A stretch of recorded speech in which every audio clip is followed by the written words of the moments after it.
Die 3 belangrikste dinge vir die menslike liggaam om te oorleef is voedsel, water en suurstof.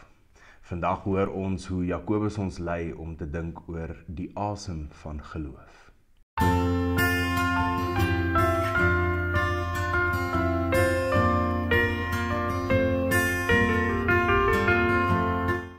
Vriende, goeiemôre.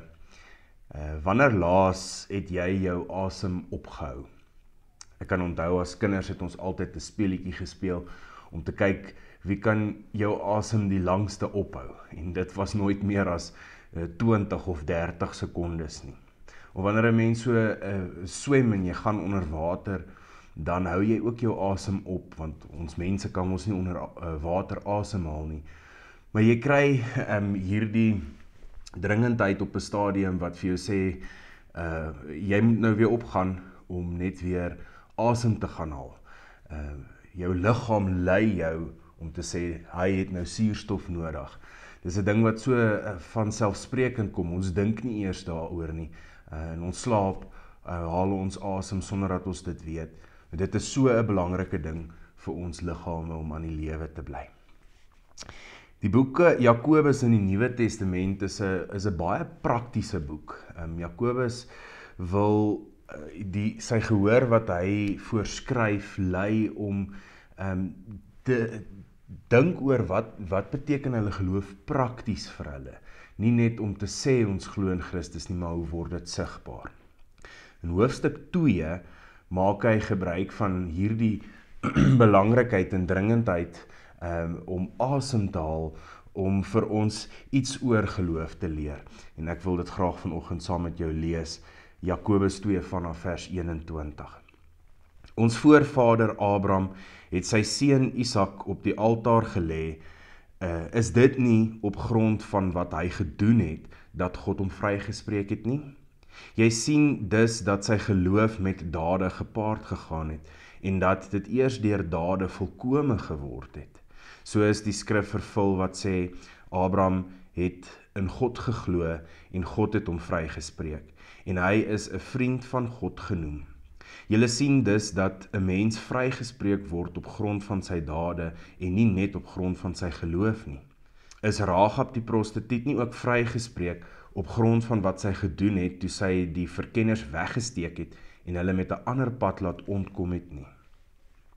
'n liggaam wat nie asemhaal nie, is dood. So is die geloof wat nie tot dade kom nie, ook dood. Geloof word dikwels as 'n persoonlike of 'n innerlike saak, 'n saak van die hart beskou.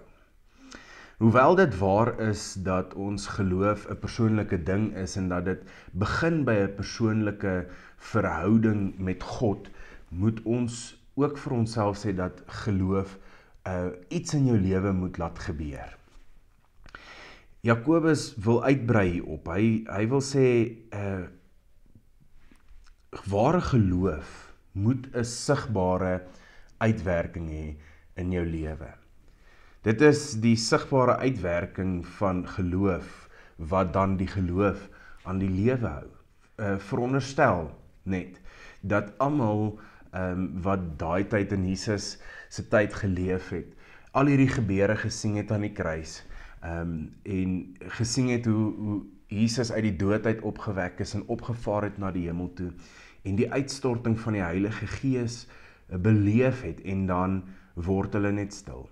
Hulle draai terug na hulle huise toe, hulle gaan terug na hulle lewens toe, en hulle vertel vir niemand daarvan nie. As hulle nie vir iemand daarvan vertel het nie, dan sou ons vandag nie die Bybel gehad het nie, want dit was hulle oorvertel wat gemaak het dat ons van dit weet. So hierdie geloof wat ons het en dit wat ons beleef van Jesus Christus, moet 'n uitwerking hê, moet 'n sigbare uitwerking hê in ons lewe. Om sy argumente versterk gebruik Jakobus dan nou 2 voorbeelde uit die Ou Testament uit, om vir ons te wys dat die uitwerking van geloof ook vryspraak bring. Hy gebruik vir Abraham wat vir Isak moes offer en vir Rahab wat die verkenners se lewe gespaar het deur hulle weg te steek en 'n ander pad uit die stad uit te gee. En dan sê hy eintlik hoe hulle daaruit ook God se vryspraak beleef het.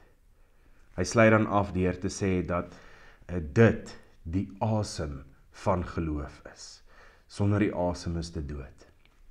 Wat vir my so mooi is in hierdie teks, en ons sien dit ook in die skepingsverhaal waar God die asem in die mens inblaas om vir hom lewe te gee, is dat beide in Grieks en in Hebreëus is die woord vir asem ook die woord vir gees.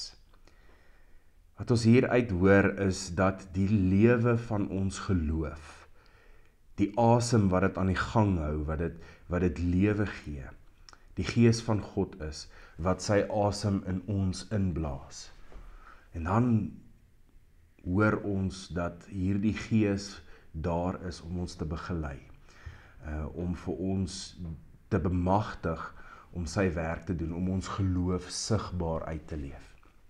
Mag dit God se gees wees, wat jou geloof lewend hou, en ons begelei ook op hierdie geloofsreis om dit sigbaar uit te gaan leef in sy koninkryk. Mooi dag vir jou.